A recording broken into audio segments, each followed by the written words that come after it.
Meet our think tank. They answered hundreds of general knowledge questions before the show. Their answers are in, but how helpful will they be to our three contestants? Playing the game with us are Will, an insurance broker from Middlesex, Cheryl, a crime investigator from Cwmbran, and Scott, a mobile DJ from Essex.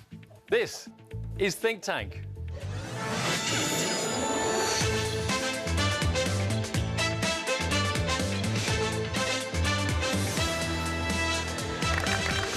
Welcome to the show. Welcome, as always, to our think tank. Hi, guys. Hi. This group of people includes Len, our retired engineer, office assistant Anisha, chemistry teacher Armanel, ice hockey player Tristan, a retired local government manager Jackie, pizza waiter Peter, retired HR advisor Diane, and Ken, our retired holiday rep.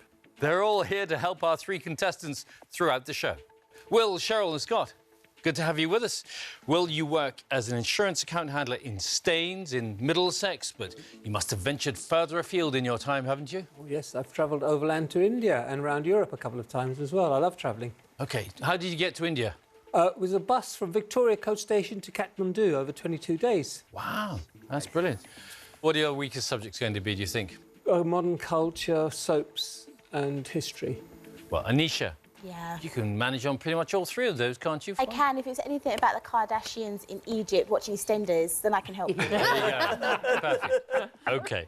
Cheryl, you're a crime investigator. That sounds very mysterious. What do you actually do? People will ring in and say they've had their car broken into or their sheds broken into. I get all the details from them. So this is for the police? Yes. OK, so I ring you up. I said, Cheryl, my shed's been broken into. What do you say? Has your neighbour seen anything? No, they didn't see anything. No. Are there any footprints? No, no Next to the footprints. shed? No. No. Do you have any suspects?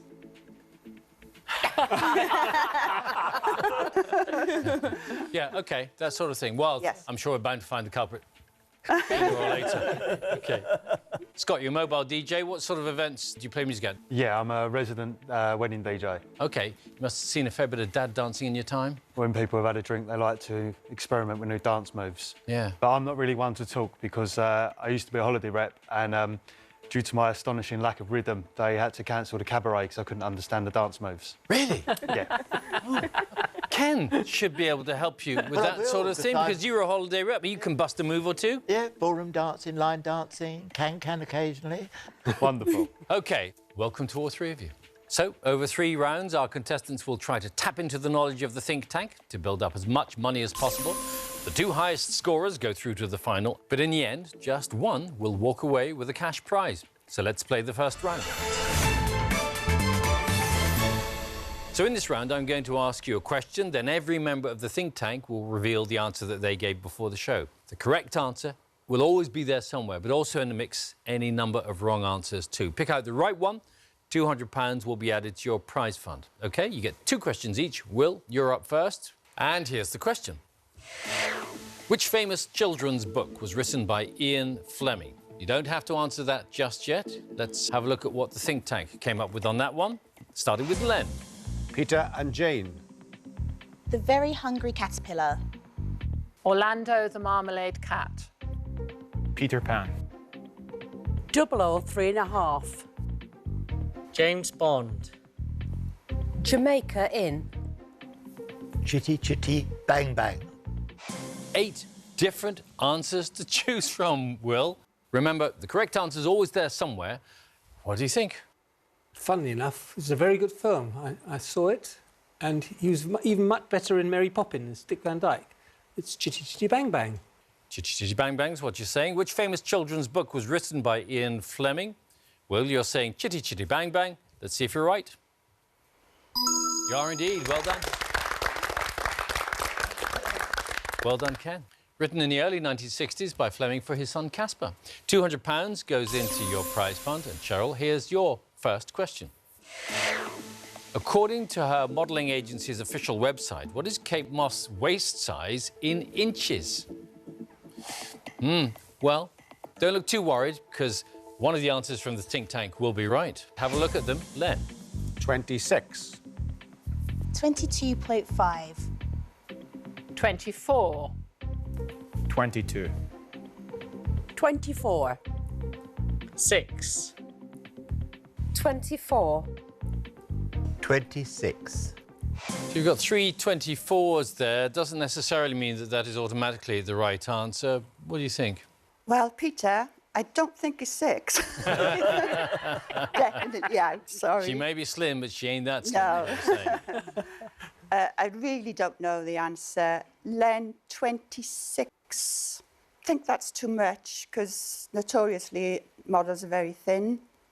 I'm going to go 24, but I don't know. According to her modelling agency's official website, what is Kate Moss' waist size in inches? Cheryl's saying 24. Is she right? 26. Oh, my God. It was, in fact, that was big. 26-inch waist she Excellent. has. OK. Her dress size is, in fact, 6, which is obviously, Peter, what you were thinking of. Yeah. Probably didn't read the question properly. Tristan, you said 22. You do a bit of modelling, don't you? Yeah, I figured that'd just be a good size for a slim female model, so 22 was what I went for. Oh, well, OK. So I'm afraid nothing for you there, Cheryl, with that answer. And we come to Scott. Here's your first question. What does the M stand for in the name of the motoring abbreviation MOT? Think tank, what did you think? Ministry. Motor. Ministry. Motoring. Ministry. Motor. Mechanical. Ministry. 4 ministries, but some other choices in there as well. What do you think? Well, my knowledge of cars extends to colours of cars. Beyond that, I'm not very good. So I'm going to put my faith in the think tank and I'm going to go with ministry. What does the M stand for in the name of the motoring abbreviation MOT? You're going with ministry. Let's see if you're right. Ministry it is, well done. Stands for the old Ministry of Transport, but the term has remained. So, Scott, you get £200 for your prize fund. And Will, we come back to you. The American tribal love rock musical is the subtitle of which stage musical? Have a think about that. Well, we'll see what the chorus line of the think tank came up with. Rocky Horror Picture Show. We Will Rock You. We Will Rock You. Rocky Horror Picture Show. Rocky Horror Picture Show. We Will Rock You. Rocky Horror Picture Show. Hair. Rocky Horror Picture Show, very popular choice. But as is We Will Rock You, actually. Yeah. Doesn't mean say they're right. No, well, Ken's been 100% right so far. And I actually went to see Hair when I was 15 with my cousin. And it rings a bell about the Love musical, so I'm going to go with Hair, actually. The American tribal love rock musical is the subtitle of which stage musical? Will is saying Hair. Let's see if he's right. Oh, There it is. Okay. First performed in the 1960s, very famous for one scene particularly, where the Yes. cast performed with no clothes on whatsoever. Is that right, Ken? Yes. Did you go and see it? Yes, I did with Princess... The night I went, Princess Anne was there. You nearly But said you went to see it with Princess Anne. Sorry. But you were there the same night as her? Yes, we kept our clothes on that night. And, well, just leave it right there. Well done to you both. And Will, you get £200. Cheryl, here's your second question. The name of which dinosaur means three-horned face when translated from the Greek? Have a think about that while we see what the think tank came up with. Tyrannosaurus Rex. Tyrannosaurus Rex. Triceratops. Tyrannosaurus. Tyrannosaurus. Triceratops. Triceratops. Triceratops. Very unusual to have only 2 choices from the think tank, which makes it relatively easy for you, Cheryl. Still, you got to go for one or the other. yeah. Well, tri is 3, so I'm going to go with Triceratops. The name of which dinosaur means three-horned face when translated from the Greek? You're saying Triceratops. Let's see if you're right. You are indeed. Well done. It's a herbivorous dinosaur, which, as the name suggests, had 3 horns on its face. Now, it would be too cheap, wouldn't it, to suggest that anyone here is a dinosaur, wouldn't it, Ken? Now listen here, young man. £200 for Cheryl, and we move on to Scott. And here's the question. Which country did Great Britain defeat in the 2015 Davis Cup final? Have a look at that and see what the think tank came up with. Belgium. Germany. France. Canada. America. America. America. America. Half of the think tank going for America, but there are 5 choices in all for you, Scott. Davis Cup being... Tennis. Tennis, OK. My first thought was Belgium, but the majority is saying America. So do I stick with my thought or go with the crowd? I am going to stick with Belgium. OK. Well, let's find out. Which country did Great Britain defeat in the 2015 Davis Cup final? You're going with Belgium. Let's see if you're right. Belgium it is. Very well done. Len, you got that right. Britain's first Davis Cup win since 1936. Andy Murray and his brother Jamie were the driving force behind that win. Very clever to go with your gut feeling, because you can't always bank on the think tank. A lot of the time they're very useful, but just sometimes so it doesn't work out. Hey, I could have said it worse. I could have said it worse. OK. So, Scott, you get £200 for your prize fund. And that's the end of the first round. Let's take a look at how you're all doing. Cheryl has £200. Will and Scott are tied on £400.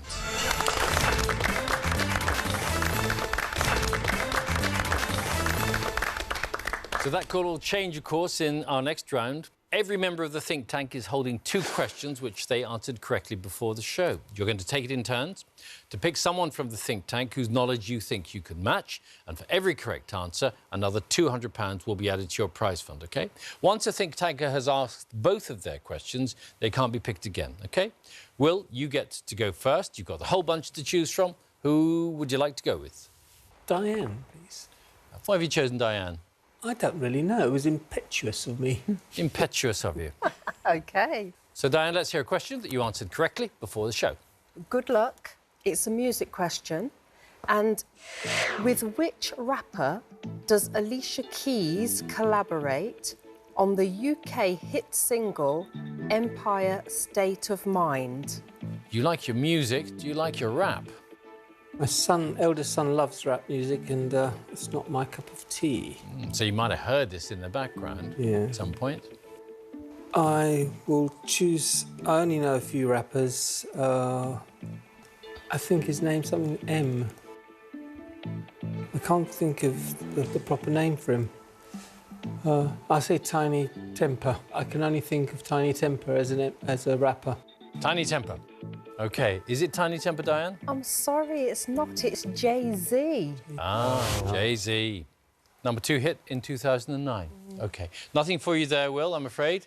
Cheryl, you're up next. You can choose anyone you like. I'm going to go for Len. Len, our retired engineer. Well, I think you will get this one. It's a TV series, and if you haven't watched it, you must be on another planet. Who plays the role of the Earl of Grantham in the TV drama Downton Abbey? Well, have you seen the series? I watched every episode, but I don't know who played the part of Earl of Grantham. Oh, gosh, I'm having a good day.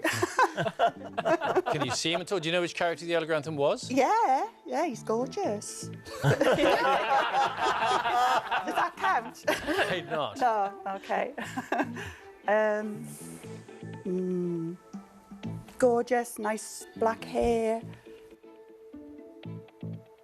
Try any name at all. Better to have a name than no name. It might just possibly be the right one. He popped in, he popped out. Because I know he was in Paddington Bear movie as well. So Hugh Bonneville? Hugh Bonneville? Yeah. Is she right? Right on the button. There you go. Hugh Bonneville. Yeah. See? That's brilliant, brilliant. Good. He did appear in Paddington Yeah. and Notting Hill. You see, you think you don't know, and then all of a sudden you do. Whether he's gorgeous or not is a matter for you to judge. Couldn't possibly say. £200 to you, Cheryl. Scott, you can still choose from the whole think tank. I would like to pick Anisha, please. Anisha. So this has got nothing to do with film, TV, music. Sorry about that. It's basically about Egypt. And the reason why I got this question right is because I visited Egypt last year and we flew to Cairo and we saw the pyramids and it was amazing. Right, so my question is, how would Carter unearth the tomb of which pharaoh in 1922? Howard Carter unearthed the tomb of which pharaoh in 1922? I'm disappointed that it doesn't involve film, TV or music. However, quite glad that it involves Egypt because I've visited Egypt and Cairo and I believe it's Tutankhamun. Tutankhamun. Is that the right answer? It is. Well done. Well done. Tutankhamun, known as the Boy King. OK, £200 for you, Scott, and we come back to Will. Still the whole field. I go with Tristan, please. Tristan.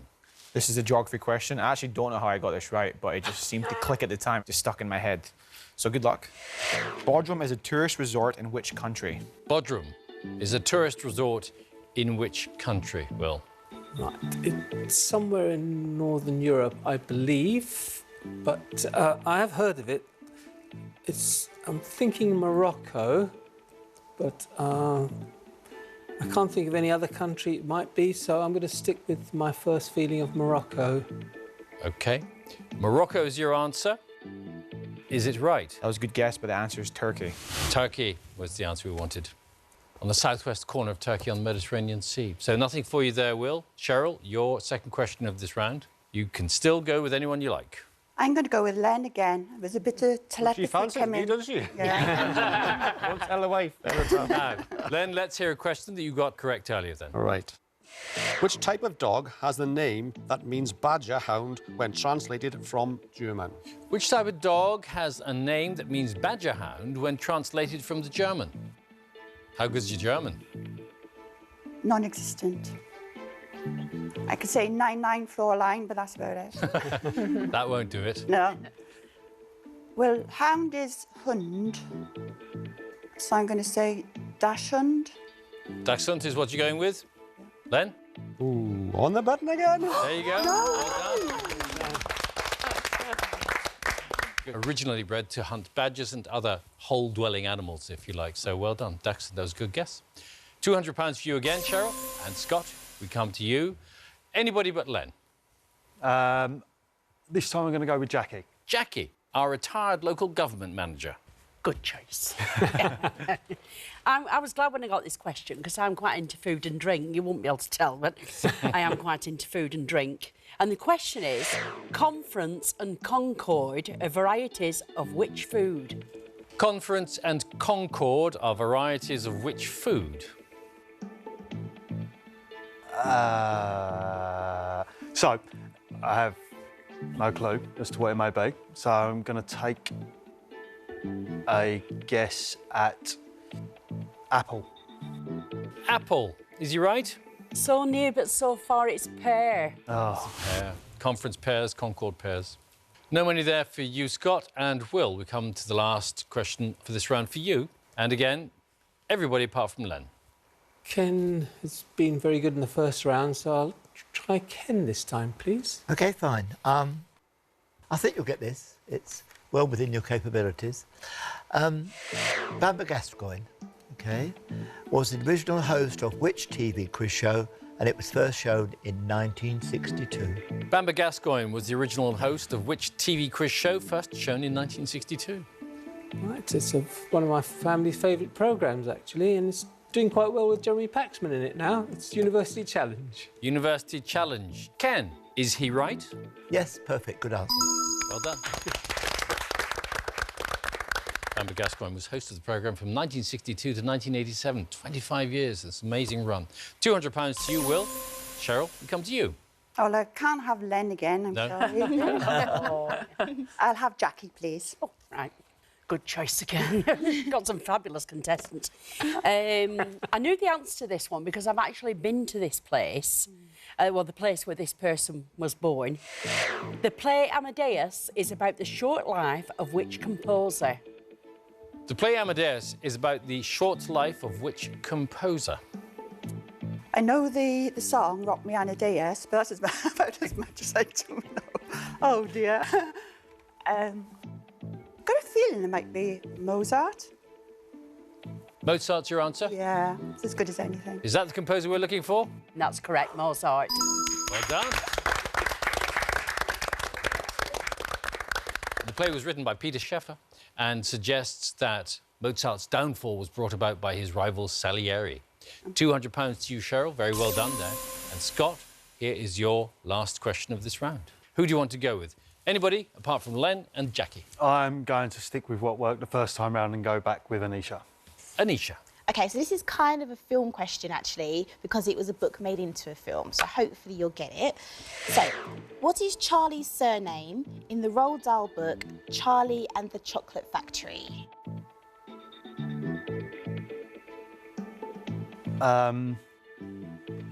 Charlie, I know there's something... I think there's something quite short. I can name pretty much all the other children in it. Augustus Gloop, Veruca Salt. He would be Charlie... Is it Crockett? Crockett? Is it Charlie Crockett, Anisha? It's not, it's Bucket. Bucket. Charlie Bucket. Sorry. Crockett Bucket, nearly there, just didn't quite make it. Something that sounds like that, yeah. Published in 1964, Charlie and the Chocolate Factory, great tale. No money for you there, Scott, and that brings us to the end of the round, so let's see how you've been getting along. Will and Scott are tied on £600. In the lead with £800, it's Cheryl.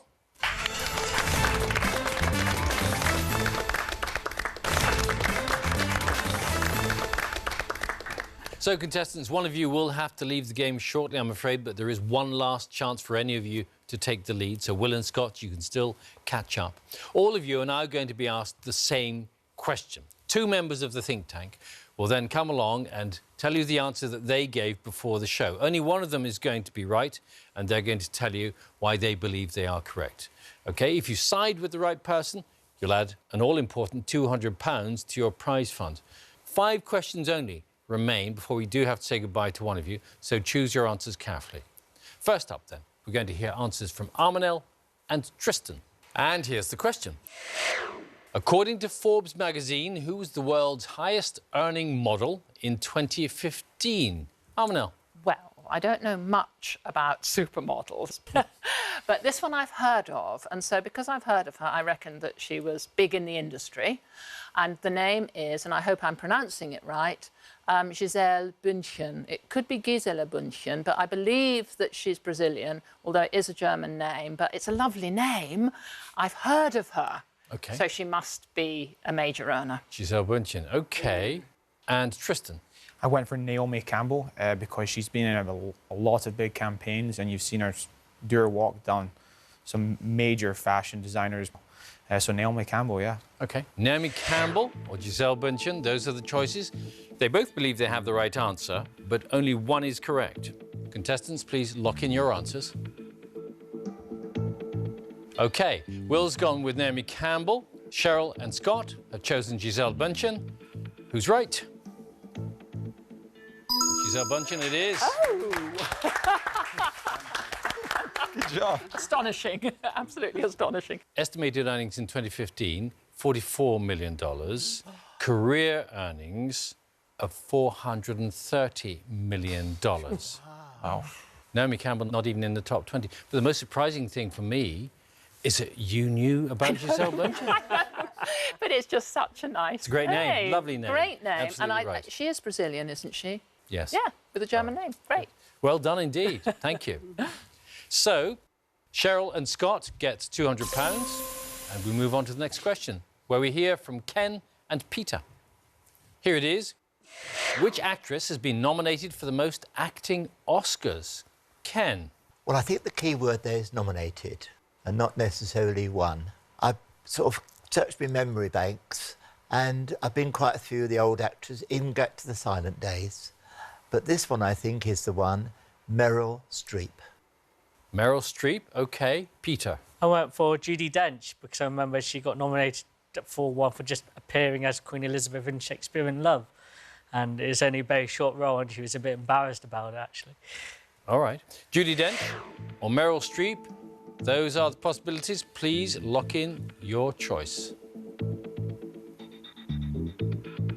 All three of you have gone with Meryl Streep.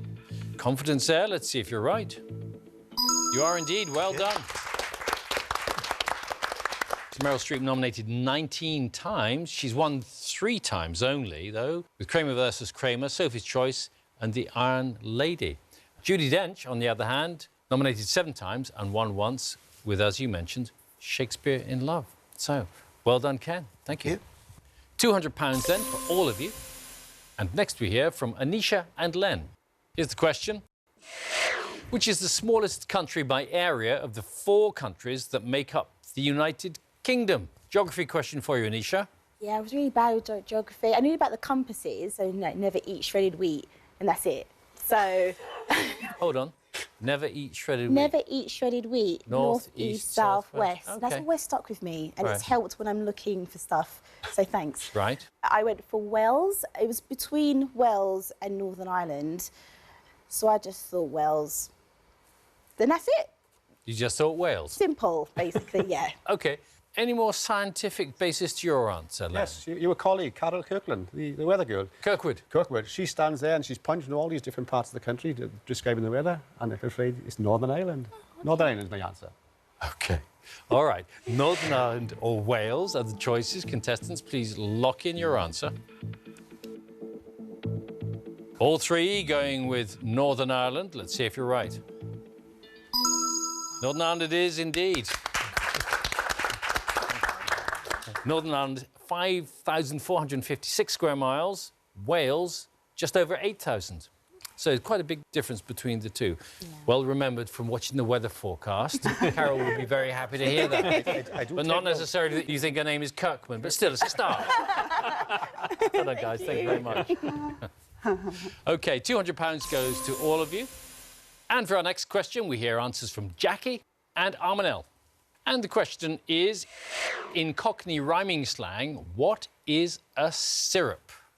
Jackie. I know I'm going to shock you all now, even the think tankers. Because I'm the northern woman from Lancashire, but my mother was from London. Really? So I am half London. Ah. A syrup is a syrup of figs, which is a wig. Wig. OK. Armanel.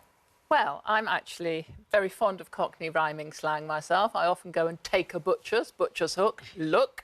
So I thought to myself, what can go with syrup? And I decided syrup tart, heart. So heart it is. Heart it is. OK. Heart or wig. Make your choice, please, and lock it in. All three of you going with wig. OK. Going with our half Londoner. Yeah. Let's see if you're right. Hey up, lad. yeah. Wig it is. Well done. Well done, Yeah. All right, well done. Thank you very much indeed. Thank you. Thanks. £200 goes to all of you. And for our final question in this round, we hear answers from Diane and Ken. Here it is. What is the official language of Brazil? Diane. OK, I said Spanish because it's quite widely spoken in South America, and I'm actually learning Spanish at the moment, and very often the Spanish teacher refers to how the vowels and the words are pronounced differently if you're speaking Spanish in South American countries. So I went for Spanish. Ken? Well, I think it's Portuguese. I seem to remember there is one big country in South America that does speak Portuguese, and the others are all Spanish. And I think Brazil is the one that speaks Portuguese. Portuguese as opposed to Spanish. Please lock in your answers. Will went with Spanish. Cheryl and Scott have chosen Portuguese. Who's right? Portuguese is the answer. Brazil's a former colony of Portugal and is, in fact, the largest Portuguese-speaking country in the world. So, well remembered, Ken. And that means that Cheryl and Scott both add £200 more to their prize fund. And so, contestants, that is the end of round 3. Shall we take a look at your totals? In the lead is Cheryl with £1,800, followed by Scott with £1,600. Trailing behind with £1,200 is Will. So sadly, Will, we have to say goodbye to you. Thanks very much indeed for playing. I hope you had a good time with us. Indeed. Lovely. Good. Thank you very much. Excellent. Thank you very much. Well done, Cheryl and Scott. You two will now compete to take home the money you've earned so far in our final.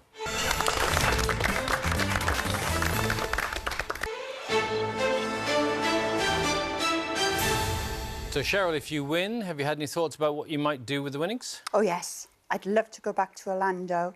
Back to Orlando? Yes. We went there on a family holiday. Unfortunately, my great niece Jessica, who's 5, got chicken pox and got confined to barracks. Really? Yeah. So you'd like to have another go at that? Yes. OK, Scott? I'd like to take my little boy to Orlando as well. So if Cheryl wins, she can take my boy. You'd all go together. Yeah. One happy family. All right. Well, look, good luck to you both. Thank you. Our final is a general knowledge battle. I'm going to ask you 5 questions each, and whoever gets the most right answers will then take home the money that they built up during the programme. Fortunately, the think tank is still here to help you. You can pick someone to consult with before you answer your questions. Each member, though, can only be picked once. The difference in the final, as opposed to the rest of the show, is that they haven't seen any of these questions before, so they are pretty much as much in the dark as you are. OK? Cheryl, you built up the most money during the main game, so we're going to start with you. And here's your first question. The Sugar Plum Fairy is a character in which work by Tchaikovsky? Who would you like, then, from the think tank to help you? I'm going to go back to Len. I've got an idea, Len, but I'd like you to... Well, I've got an idea as well. OK. Do you want to give me your idea first? Yeah, Nutcracker Suite. Oh, we're on the button The again, but yeah, Nutcracker. I'm thinking of Nutcracker Suite. I think it's your decision. But if I was standing there, I'd go for the Nutcracker Suite. Yeah, Nutcracker Suite. The Nutcracker Suite? Yeah. The Sugar Plum Fairy is a character in which work by Tchaikovsky? Cheryl, you're saying Nutcracker Suite. Let's see if you're right. The Nutcracker. It is indeed. Based on the short story by E.T.A. Hoffman, first performed in 1892. Great teamwork again between you two. Working very well. OK, that's one to you, Cheryl. Scott, here's your first question. Which planet in the solar system is named after the Roman god of the sea? How good are you at your planets? Awful. Oh. So I am going to inquire if Armanel could help me with this question, please. Yes, no, I can help you. Wonderful. It's Neptune. Neptune. So just trust me on this one. It's Okay. Neptune. She wants you to trust her. It is your decision. I place my life in her hands and go. Rash, but Maybe just for this answer. Just yeah, just OK. So you're going to say Neptune? Yes. All right. Which planet in the solar system is named after the Roman god of the sea? Scott, you're saying Neptune. Let's see if you're right. You are indeed. Neptune's the right answer. Neptune is the 8th and furthest planet from the sun in our solar system. OK, 1-1. Cheryl, here's your second question. What is the principal alcoholic content in a screwdriver cocktail? Ooh. Do you drink those very often? OK. The only screwdriver I know is the one where you turn the screw. For the DIY? Yeah. All right. Who do you think can help you here? Anisha, she seems like a fun girl who would like a night out. Yeah, I don't drink at all. Oh, no! So I'll take a stab at it. OK, so if you're going to have a screwdriver cocktail, that sounds pretty lethal, right? So what's a lethal spirit? Vodka, it's pretty bad. Gin, whiskey. Did you have any thoughts? All 3 of those. Screwdriver cocktail. I think maybe vodka, purely because I know that when my sister drinks vodka, for example, she wakes up with a very, very sore head. So I would probably say vodka. I don't think I'm going to go with vodka. Okay. Because I know that's part of a Harvey Wall banger, but it might still be vodka. I don't know, it's my guess. I'm going to go whiskey. Whiskey. Yeah, I have no idea. OK. Supposed. What is the principal alcoholic content in a screwdriver cocktail? Cheryl, you're saying whiskey. Let's see if you're right. Vodka was the answer we wanted. Sorry. So vodka and orange. Vodka also does feature in the Harvey Wallbanger, but of course you can use it in more than one cocktail. Should have taken the advice from the non-drinker here. There you go. All right. So, no score for you there. Still 1-1. Scott, you could take the lead on this answer. Here's your question. Which Spanish golfer won the Open Championship 3 times between 1979 and 1988? Do you follow golf much? Yes. I'm pretty confident that I know the answer. I think I'm going to ask Ken if you remember that particular Spanish golfer. Our retired holiday rep, Ken. Well, I didn't actually live in Spain until 1990, but I think, if I can say it correctly, it's Salvador Ballesteros. Yeah, I think so too. Yeah, Seve Ballesteros. Seve Ballesteros. Which Spanish golfer won the Open Championship 3 times between 1979 and 1988? Scott, you're saying Seve Ballesteros. Let's see if you're right. You are indeed. Well done. He also won the US Masters on 2 occasions and then sadly died in 2011. So 2-1 to you, Scott. Cheryl, your third question. Still plenty of time. Here we go. The Bank of England £10 note introduced in 2000 featured which man on the back? Who do you want to put your money with on this one? Who looks like they've got plenty of money? Well, you've got Jackie, Peter, Diane and Tristan to choose from. I'm going to go Jackie. I mean, I like £10 notes. No doubt about it. But they usually pass through my hands that quick that I don't get a chance to read it as it's going through. Have you any thoughts yourself? Did anything spring to mind?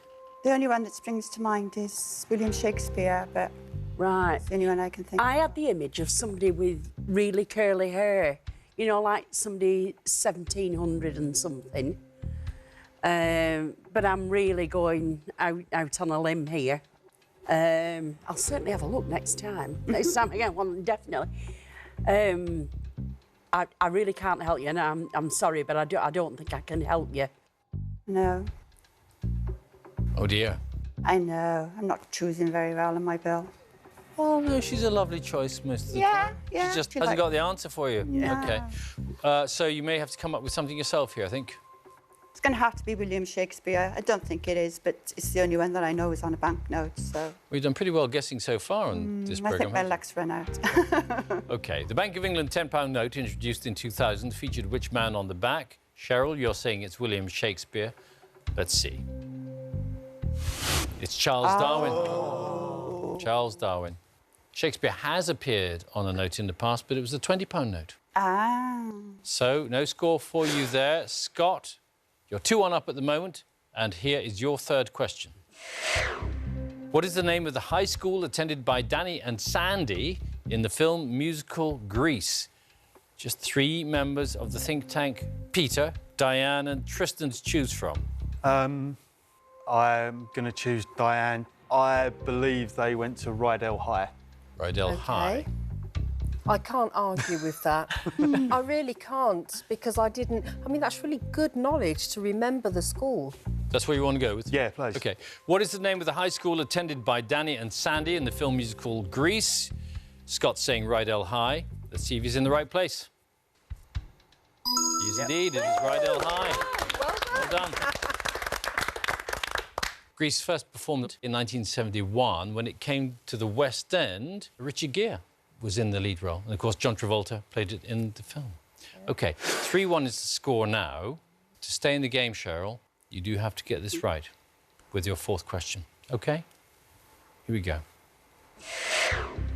For what does the GI stand in terms of the GI diet? So, to help you, Tristan or Peter? I'm going to go with Peter. I'm afraid I don't really do many diets, sadly. But is it grain index or is it something to do with carbohydrates, isn't it? So to have a low GI, you have to have low carbohydrates. I don't think it's grain, but I have no idea myself. Remember, you need to get this right to stay in the game.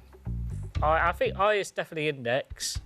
I'm not sure what the G is, really. No. And there's something linked with carbohydrates. I don't quite remember what it is. Glucose index? It might be glucose. Should we try glucose? I'll go with pizza, but I don't. So let's be clear, Cheryl. It's your answer. What is it going to be? Glucose index. Glucose index. Yeah. For what does the GI stand in terms of the GI diet? This, to stay in the game, Cheryl is saying glucose index. Let's see if she's right.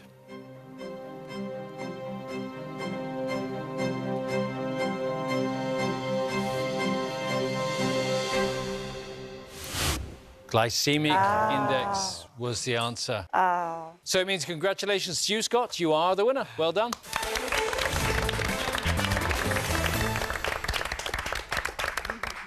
So, commiserations, Cheryl. I'm afraid you don't get to take anything home apart from a story to tell your neighbours and friends about this lot. A story that they'll probably never believe. Anyway, thanks for being with us. Thanks, well Bill. played. And Scott, as our winner, you're definitely taking home your prize of £1,600. You will shortly have the chance to add an extra £1,000 to your winnings.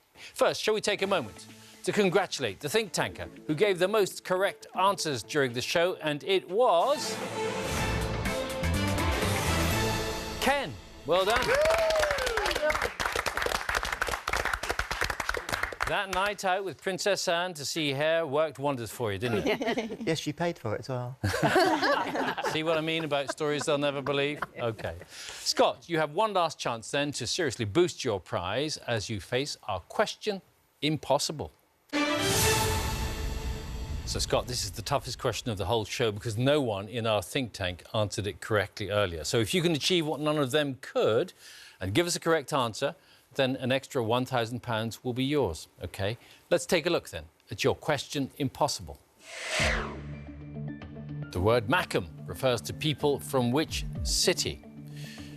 While you think about that, we're going to give you a little bit of help by showing you all the wrong answers that the think tank gave earlier, and that'll help knock out one or two options. So here we go. Not too many wrong answers in the sense that they've all gone for the same sort of thing. Manchester, Macclesfield, Mexico City. That's pretty much it, really. So only 3 names knocked out. Does it help you at all? What do you think? Manx from Manchester, Geordies from Newcastle, Monkey Hangers from Hartlepool, Sand Dancers are from South Shield, which means Mackhams are from Sunderland. Sunderland is what you want to go with? I believe so. OK.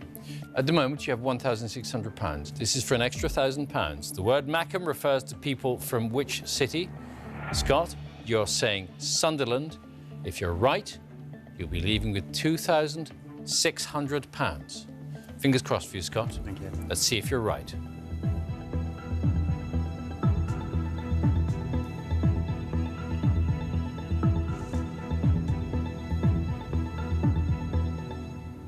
Sunderland it is. Well done indeed. Congratulations. Well done, Scott. Thank you. You've just added £1,000 to your prize fund. You will be leaving with £2,600. Well done indeed. How do you feel about that? I'm over the moon. Thank you very much. Great holiday for you and your son. Yep. Going to Florida. Yep. Have a great time. Thank you well very done. much. OK. Cheers. Thanks for watching. Do join us again next time when 3 more contestants will see whether they can bank on the think tank. Until then, it's goodbye from the thinkers. Bye. And it's goodbye from me. Bye-bye.